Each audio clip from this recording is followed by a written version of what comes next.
and welcome to Blockchain Gaming World, episode 131. I'm Hirschman Jordan, and I'm very pleased today that joining me is Mark Otero, who is the CEO at Azra Games. How's it going, Mark? Good. How are you doing, John? Good. Very glad to have you on. We have plenty to talk about. Normally for an opening question, I get people to sort of give us their potted history. But given you've been in games for an awful long time, and I think probably some of the stuff is fairly well known, I'm going to ask you a bit of a more direct question. So I guess famously, the game we're going to be talking about, amongst other things today, Legions and Legends, is your ninth sort of hero collectible RPG. So you're extremely experienced in that space. People may have played some of your previous games, Heroes of Dragon Age and Star Wars Galaxy of Heroes, both sort of seminal free-to-play mobile games. And sort of famously, you've said, you've made 8 of these games, and Legions and Legends is the 9th one. So I'm kind of thinking, and it's a question we get asked a lot in the blockchain game space, is, why did you want to come back and make a blockchain game? Given that your sort of deep understanding of the genre, and often we get told, "Oh, blockchains are sort of a technology, a solution looking for a problem," all that sort of stuff. But clearly, you've thought in your head, you have very deep knowledge about how these games work at a sort of fundamental level, and you've somehow, you've sort of thought of blockchain as a technology that sort of fits within that sort of concept. So, can you sort of give us how your mind worked when you were putting those two sort of different things together? Yeah, it was in Q4 of 2021, and earlier that year, I had purchased, some crypto as part of my portfolio allocation for the first time, just because it forced me to learn more about it. And so I'm an engineer by trade as well, and I started to look into Solana and started to do some programming. Okay. And it dawned on me that there was, true ownership on chain. And the idea of ownership intrigued me because as a dungeon master, players carry with them, player character sheets. And I likened them to early versions of paper NFTs. So for my reptilian mind, I was like, interesting. And, and prior to that, I had made 8 free-to-play RPG games with, selling millions of dollars, hundreds of millions of dollars in virtual goods. And so I understood the concept of virtual goods. And then there was this connection moment like, oh, interesting. Players have more utility. They're not just defined by the constraints of the game in terms of what they can do with them. It was at that point in time that the journey for crypto, so I came really late. Yeah. Really, really late. And that was when it dawned on me that, perhaps this is the next evolution of digital goods. So I thought about it very practically. And that got me really excited. Got me excited because, after making 8 of these, the same type of games, of course, with innovations along the way, I grew bored.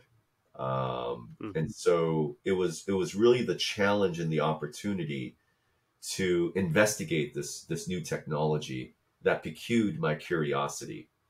And when I began to futurecast and say, okay, how is this going to evolve? What new potential player types can arise from this? And how can it make the experience stronger? I didn't have good answers for that, which was great news at the time, because it meant, all right, this will be my 9th game. It was really just like that. And it didn't take me long to make the decision. It was in December around Christmas that I started calling my old friends, who I'd built many games with before, and say, hey, I'm back. There's a new opportunity. There's some big problems to solve. Let's go solve them together. And pretty rapidly, the studio came together. And over 50% of the studio, we're about 47 people now. Okay. We've all worked together, doing 1 game or 8 games. And so we're like, oh yeah, let's do it. This is something new. Let's see what this is all about. Good. And it's sort of interesting that you was maybe if blockchain hadn't come along, you would have still made another game. But clearly, you sort of you stopped making games because, as you say, once you made eight of them, you've pretty much teased out all of the sort of variations sort of you can. And you're being slightly modest there with your track records. I mean, Star Wars: Galaxy of Heroes has done over $1 billion of revenue and is still EA's biggest mobile game, however many years after it came out. So it's not just you were sort of you were very successful in that sort of in that line of work. So it's sort of interesting, and I think it's also interesting when some other people who've been in the game space for a long time and who weren't into crypto have sort of followed a similar story, but they've not come at it from a sort of crypto bros or a sort of number go up sort of attitude, which some people have. There's not necessarily anything wrong with that, but they've come at it, as you say, sort of seeing this new technology and going, oh, that gives me something extra that we've not been able to do in games. So I guess there was never going to be, you were never not going to make a sort of hero collection RPG because that was sort of what you know. But how do you think this game is shaping up to be, different to what you've seen before? What's the juice in it? What would be helpful is a little bit of backstory. Yeah. I grew up in South Korea, mm-hmm. of very modest means, and I fell upon a game called Dungeons and Dragons, and immediately fell in love with the second edition rule set, and became a player for years, and eventually a dungeon master. And I was always captivated by the breadth of unlimited storytelling that you could have, as well as playing with my toys, right? Small and large toys. And that eventually led me to founding a gaming company above a yogurt shop that I founded. Yep. So, and in the stockroom there, I've always wanted to create the large toy box experience where you play with small and large toys. And I think a lot of us can relate with that growing up, where, we didn't put rules in like traditional games do, right? Where it says, hey, only your small figurines can fight small figurines, and your medium figurines can only fight medium figurines. And so this was generally a rule for all collectibles and combat RPG games. And I've tried to solve it a number of times, and we weren't able to pull it off. And so, for our 9th RPG game, where you're collecting heroes, you're collecting monsters, we wanted to be able to mix and match small, medium, and large in the same way that we did as children growing up. And so we wanted to create a truly an immersive sandbox experience for players to tell their stories through their collection.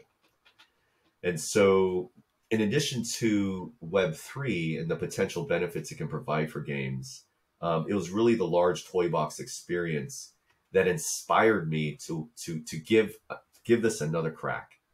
We tried this in Dragon Age. We did an okay job with that. We tried in Star Wars and gave up.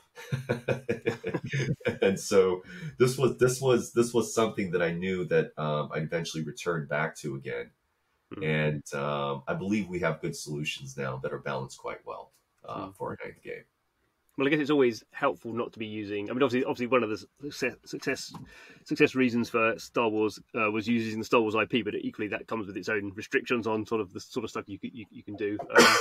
And it's interesting you were saying about the small and the big and the small scale, because definitely that comes out from the sort of artwork you've been putting out for the game, where you have the big, huge golems and things, and these little tiny little characters, and that's sort of obviously quite a strong art sort of signature style you've got there. So I don't think you've shown much gameplay. There's been sort of snippets of sort of videos around, and the gameplay bit, as far as you can tell, looks.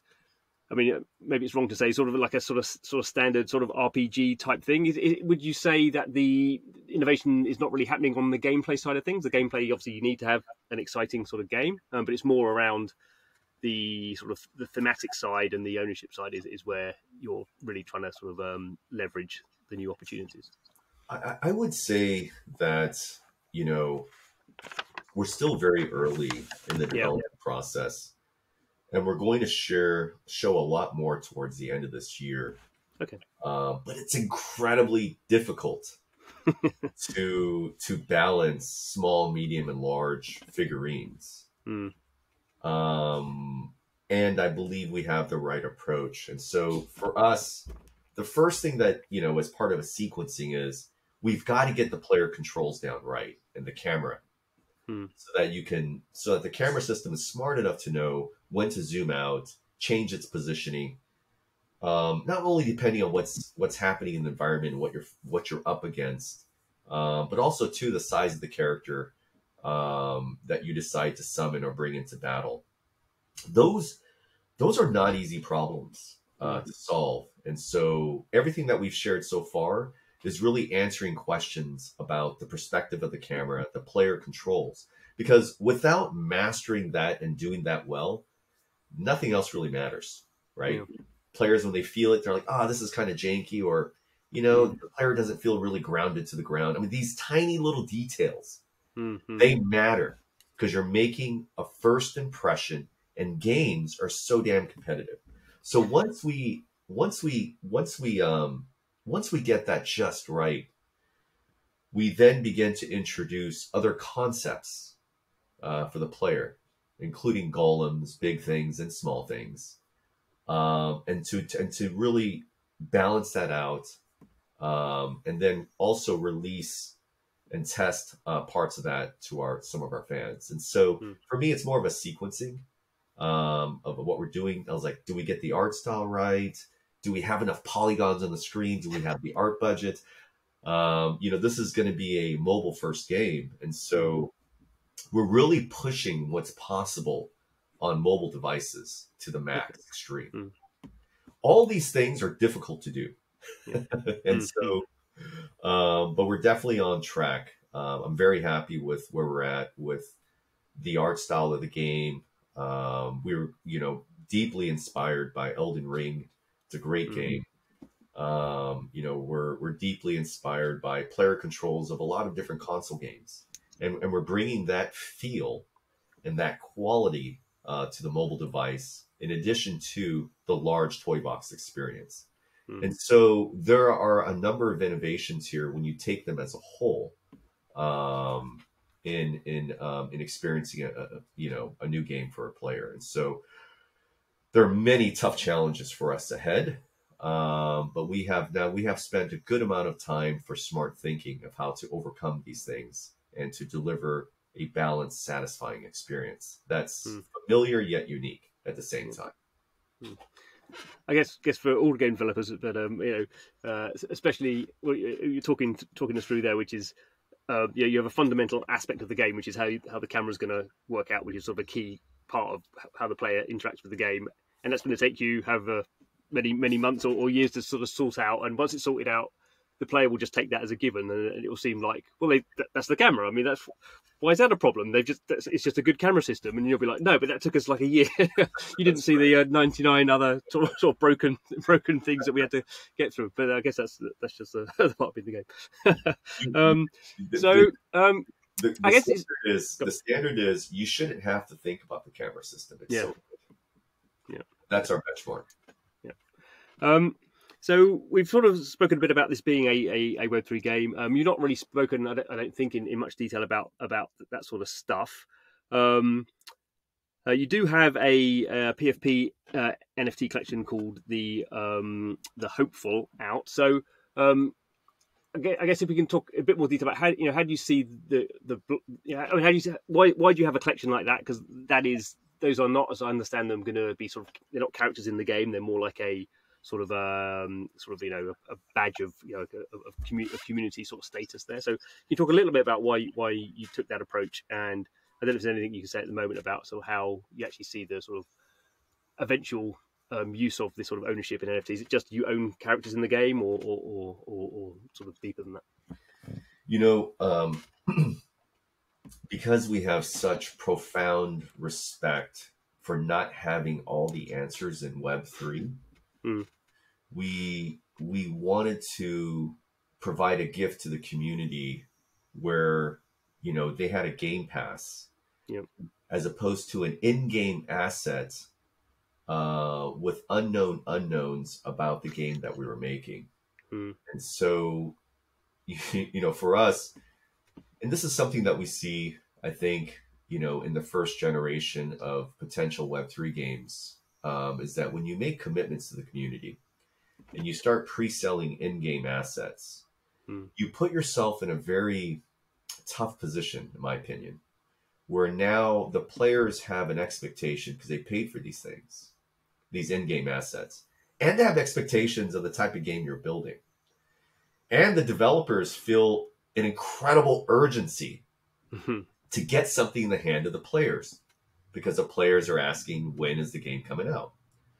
And so you create this situation that's very difficult to overcome, where the developers feel obligated to release something that's not ready, or maybe they change their mind later on and say, these in-game assets don't make sense for our game. Mm. And so we didn't want to be in that position. And so one of the things that we could absolutely count on is we're going to release a great game. And therefore, let's give free passes to our game. And let's build a community around it that can help inform some of our decision-making for feedback without risking what we need to build and what we need to discover as we're building. So that was a very thoughtful process of not disappointing our players and not committing to things that we simply don't have answers to. And so we are first and foremost, we're a game company. We're an RPG game company. And our first game for this studio, for this company, is that our game will be Web3 sensitive. That's good term. I've not heard that before. Yeah. Web3 sensitive. We don't think of ourselves as a Web3 game. No. We think of ourselves as a RPG game company. And it just so happens, as we continue to evolve our thinking, how can Web3 enhance the gameplay and the entertaining value of what we're building? I don't know. So I don't know how old you are. It looks like you have some gray hair like me. Oh, yeah. And you have a much more beautiful beard than I do. I grow hair. I'm just lazy. A few patches. Need a shave. But do you remember mobile games when they first came out around 2009 for the touchscreen and 2010? And everybody was so obsessed with the touchscreen, the technology, right? Do you remember that? And they're like, oh, you got to build a game like Cut the Rope or Fruit Ninja. And those are great games, okay? But those games built a game loop around the technology. And guess what? Those games are no longer top 100 to this day. It was the true games with depth that leveraged the technology in a way that made sense for the game that ended up doing well, including Star Wars Galaxy of Heroes, my last game. And so I think of the same thing with Web3. At the very beginning, everybody was talking about tokens and NFTs and land.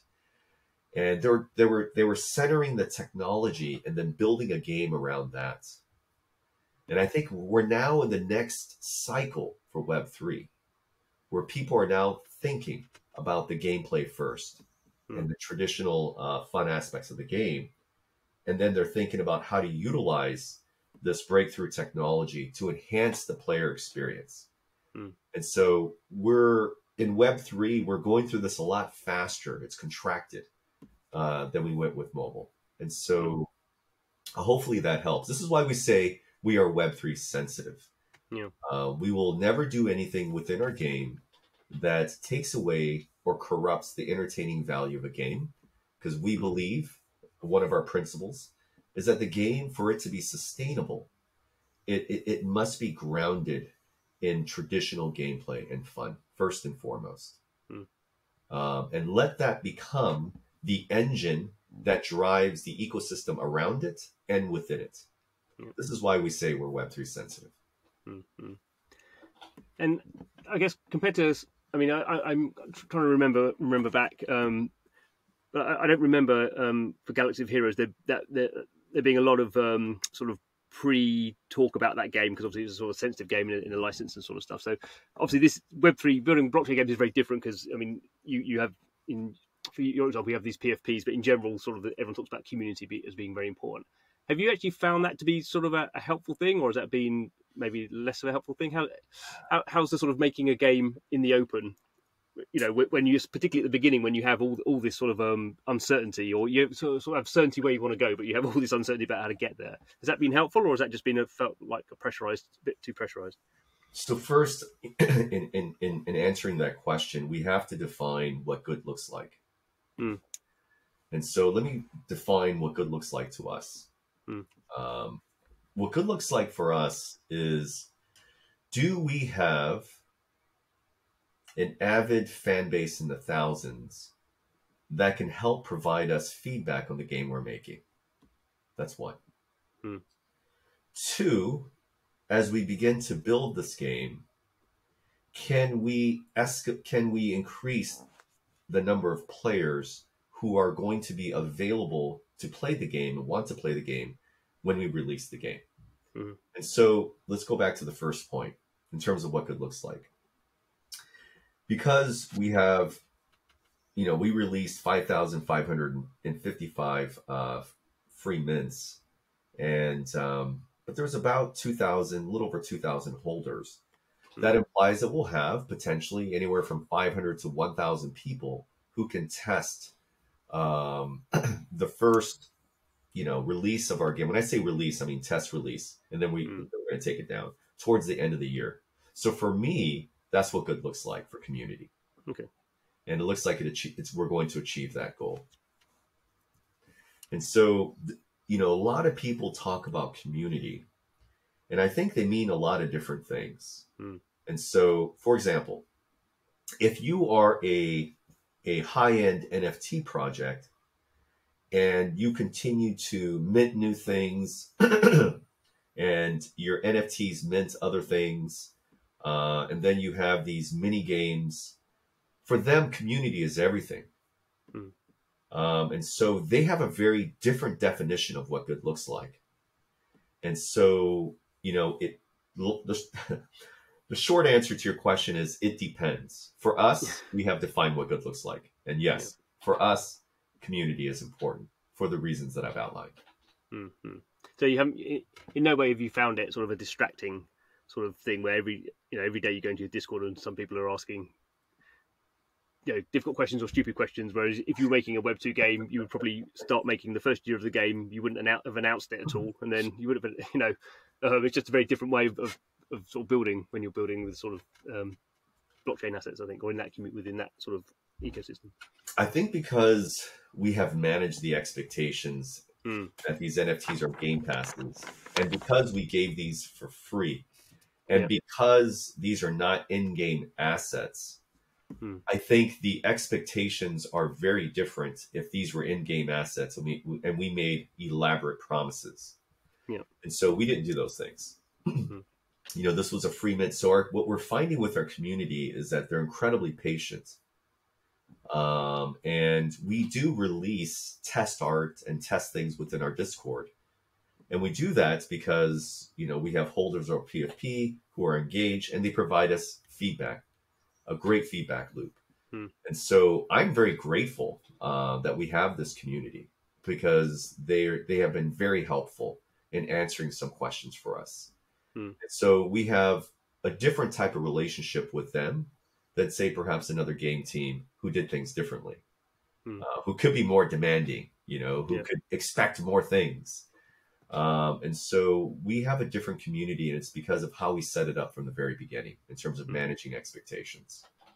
Well, I guess the sort of the key thing there is as soon as you have a live token, then everyone's like, everyone's very emotional. Doesn't matter what you're doing, everyone's just looking at the token price. So you've done well by not doing that, I suppose. When you have a volatile asset like a token, of course there's going to be emotions because it just doesn't go up. Well, depends on the cycle, doesn't it? I mean, right. And for many, I think speculators in Web3, which I think make up the great bulk of who's participating and who's really active, they do have a game. They're playing the game of wealth. Yeah. And so for them, tokens and NFTs, for many of them, not all, but for many of them, this is a game of how to game the wealth. and aggregate as much positive numbers as possible. And so we're very aware of that. And that's not the game we're making.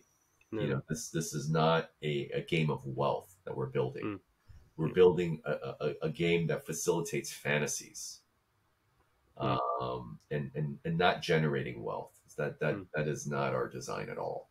And so that, I'd say that encompasses probably, if I were to guess, anywhere from 95 to 99% of all projects. That's pretty harsh. I'm trying to think if I agree with that. I don't know. I don't think I agree with that. I think that's a little bit. Well, I'm trying to think. I moderate a big list of blockchain games, which has about 800 games on there, and I think I would say there's at least 50 that aren't. So that trying to do percentages on that, that would be 0.5%, though, wouldn't it? So maybe 1%. So maybe we're not too far disaligned. Yeah, maybe something like that. I would say if you were to ask me last year, it'd be 90%. But because we're in a new cycle and there are more traditional game players who are entering the markets, this is why I said 95%. No, 5%. Now I've done the maths. I actually sort of maybe agree with you a little bit high. I mean, talking about that sort of point, we've had, I guess when you were starting to sort of think about getting back into the space, that was at the time when obviously the bull cycle was at its height and Axie Infinity was going through the roof, and then we had this very strong backlash against what we would see as a certain subset of sort of hardcore players or a certain type of sort of gamer who really went against NFTs for various reasons. I think that sort of softened in partly because of current market conditions. But as someone who I assume knows loads of people in the games industry, have you sort of felt there's been a sort of softening of attitudes towards sort of Web3 as projects like yours, which are clearly coming from very experienced teams who have made lots of games, who are not trying to do some sort of quick sort of buck sort of mentality? Do you think blockchain is becoming a little less sort of political, and people are sort of game designers and stuff are thinking a bit more about the sort of fundamentals of it, or is that still a bit of a way off? I think in the first cycle of Web3 games, due to the revolutionary nature of players for the first time, I think owning their assets, there was a lot of volatility and almost like a Cambrian explosion of speculative ideas about what worked and what didn't. And that's pretty common with technology. And what came out of that were some interesting models that were, eventually not sustainable, right? And so I share that because we're now in the sober phase, where there's, I think, less volatility in the thinking and the ideas, in a return to, I think, more traditional philosophies on making games. And I think that's a great time for Web3 and games. And it's a great time because there's going to be a lot more accurate thinking about what the gameplay mechanics or the durable mechanics that are going to come from Web3 in the future. And so I'm happy this is where we're at, and this is the transition, because more people are now talking about fun. You manage a list of 800 and about 50 of those games, which is about 7%. And, they're going back to core principles of game design and fun. And so to me, it further validates that we're in this sober phase. And I think some great games are going to come out over the next few years. And I'm really excited about that, because I look forward to learning from them. Yeah, absolutely makes sense. But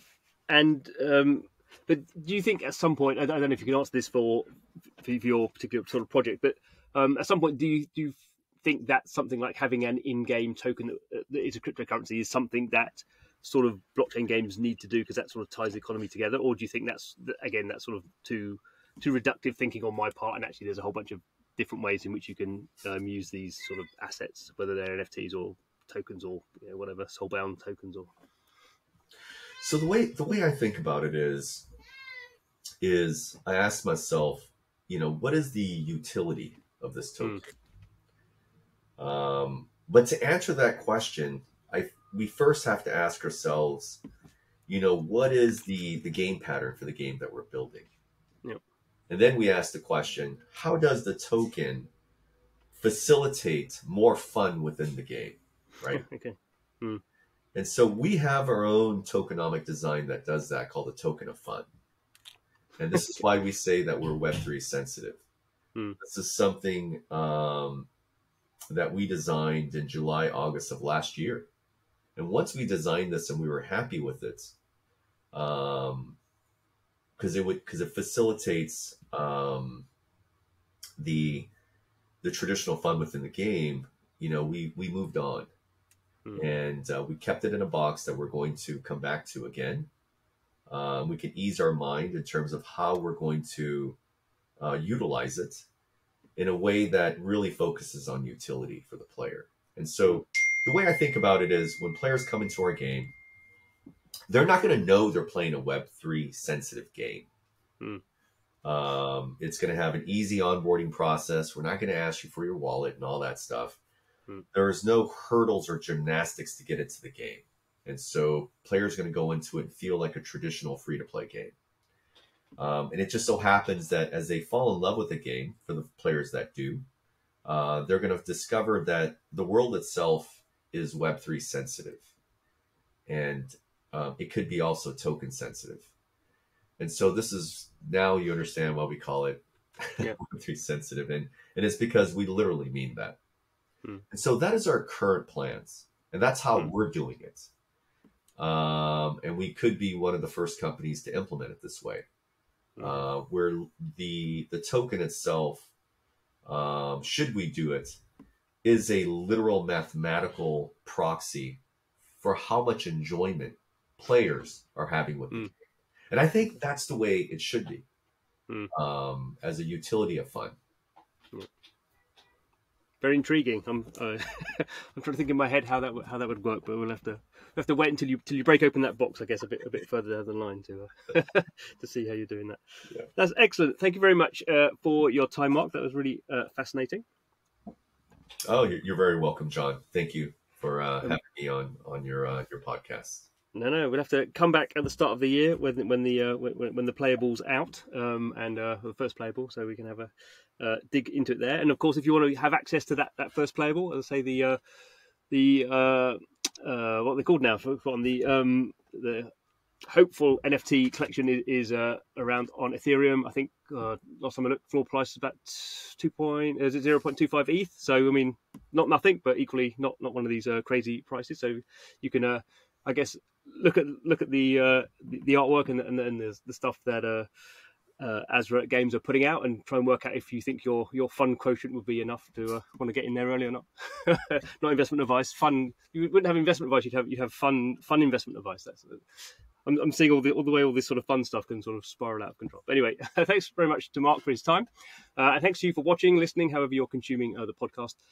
Please subscribe to via your sort of platform of choice. Every episode, we're talking to the people who are, sort of, I think in a hopeful way, sort of struggling with some of the challenges of blockchain, and we're starting to see now the first sort of games coming out that are really have been thoughtful around this sort of stuff, and I think are sort of synthesizing all the great stuff about games that we've seen for the last 35 years, and this sort of new interesting ownership model as well. So I hope you're enjoying it as much as I am, and come back for the next episode next week. See you then.